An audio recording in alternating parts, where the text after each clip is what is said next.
Hello， 大家好，我是花田小猫。这是我最近原创设计的南瓜灯。这是一只会魔法的猫咪变成的南瓜灯，它还有一对翅膀，小尾巴还能动，它的头也能这样转转转。拧动帽子的顶部，它的表情也会变化。窟窿眼睛就需要配合灯光组件。组装好后，拍一拍它的帽子，还是一个拍拍小夜灯。也可以用遥控器来控制灯光切换，有很多种颜色。还做了把手，提着就可以出门溜达了，很方便。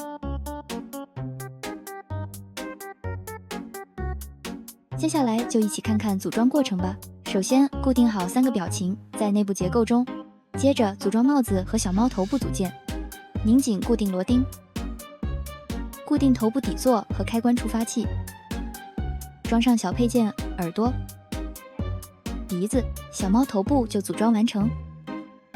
可以试试切换表情是否流畅。接下来先把灯组放进南瓜内部，把组装好的小猫头部拧紧固定在南瓜上，组装翅膀和提手，提手的2边组装方式相同，记得要把小圆环捏紧，最后把小尾巴装上就完成啦。最后展示看看吧，每个组装细节都是小心思，希望你会喜欢，期待大家的3连支持。那咱们下期再见，拜拜。